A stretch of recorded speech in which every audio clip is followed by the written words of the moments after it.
very latest in military technology.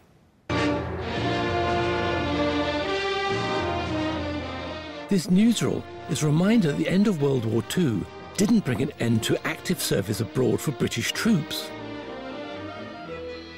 One of the many post-war conflicts took place in the British colony of Malaya, an important producer of rubber and tin.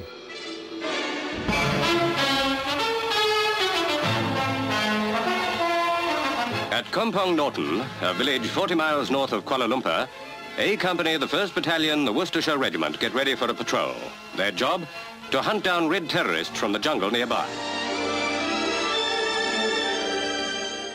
The conflict began in 1948, when the British administration declared a state of emergency in response to guerrilla attacks by communist insurgents seeking to overthrow the regime.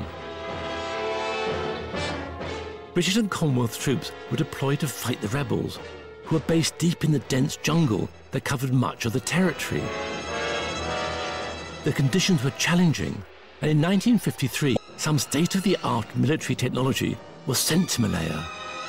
The Royal Naval Station Gosport will soon be saying goodbye to the Navy's first operational helicopter squadron, 848. In a short while, they'll be on their way to Malaya to assist in jungle attacks against the bandits.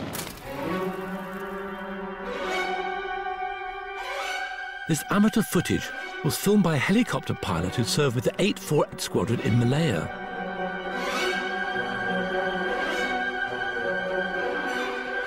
Shot in colour, it captures one serviceman's experience of the conflict.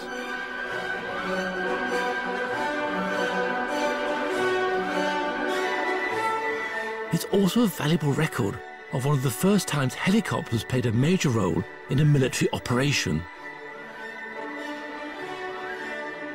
Ron Creighton, the man responsible for the films, joined Robin for a viewing of his home movies.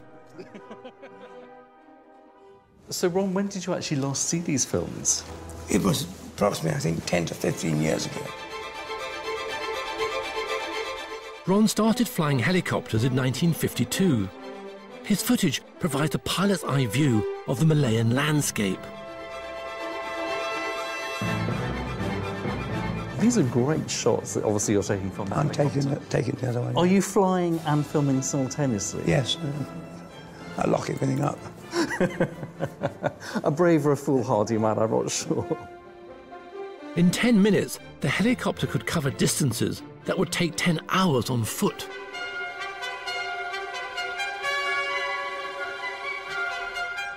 Ron, so what were the various activities you and the other helicopter pilots had to undertake?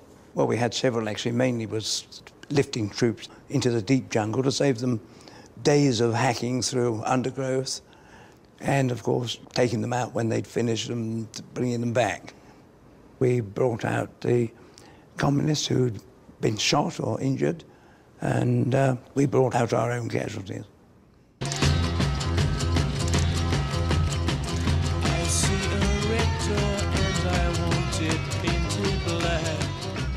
The helicopters flown by Ron were cutting-edge technology for the time, but the tropical conditions caused the pilots some difficulties. When the squadron went out first, I mean, it had to feel its way because they hadn't been operated in the jungle, and we came across two problems. One was the heat, and two was humidity. And of course, the helicopters, under those conditions, the lifting capability isn't very good. Some of these clearings that we went in, the trees were over 200 feet high. Landing a helicopter into this very small clearing in that heat was very difficult. Most trips were only about half an hour, 3/4 at the outside, by which time you were exhausted and soaking wet with perspiration. Official archive of these helicopters in action during the Malaya emergency is incredibly scarce. So Ron's home movies are a rare record of 848 Squadron's work during the conflict. So at what point did you decide you wanted to record what you were doing on film? I think I'd probably been out there about 6 months, and I just thought that it would make a very interesting little film if I could get some shots of it. I'd never been in the Far East before. I found it fascinating, and I thought that it would be very good to show the folks when I got back home. A key part of the British strategy was a battle for the hearts and minds of the ethnically diverse Malayan population. As part of this strategy, secure forts were established in the jungle. As well as providing a base for troops patrolling the surrounding area, they housed facilities like schools and shops for local people. The helicopters were used to airlift troops and supplies to these remote forts. Ron's footage shows British troops meeting Malayan Aboriginal people. So what was the kind of relationship between the local people and the British like at the time? I think it was quite good. I think they liked us being there. In fact, I'm sure they did, actually. They were quite willing to take us into their homes and show us where they slept, and I think they were fascinated. They knew what cameras were, but they were fascinated to think that we were taking pictures of them. The more they saw us, the more they realised that, you know, we were one of them and they were one of us.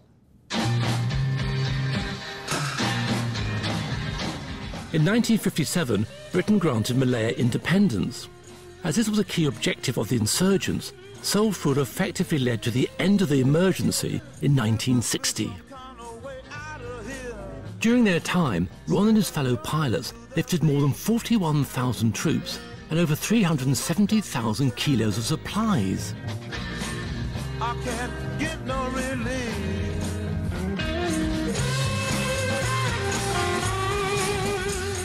The Malayan emergency was one of the first time helicopters had been used so extensively, and Ron believes they made an important contribution. I think it did help bring the whole thing to an early close, because eventually we did overcome the terrorists. On returning home, 848 Squadron members were decorated for their work. Ron's footage provides a very personal perspective on this important moment in the history of military aviation, and also brings to life an often forgotten conflict.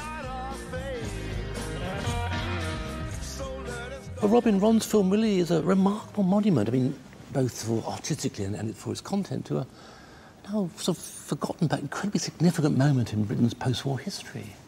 Yeah, the Malaya emergency obviously rattled on for years, and a very large number of British troops and, you know, men doing their national service were involved in it.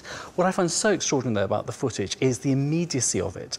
If I'd been shown that without being given the context, I think I would have assumed that was Vietnam at least a decade later. But it's so filmmakers of the apocalypse now, the helicopters coming in. And, well, I mean, yeah, it's incredible. He's filming from a helicopter while flying it. He's filming other helicopters landing. I mean, he's really thought it through. He's thought it through, and he also seems incredibly fearless as well.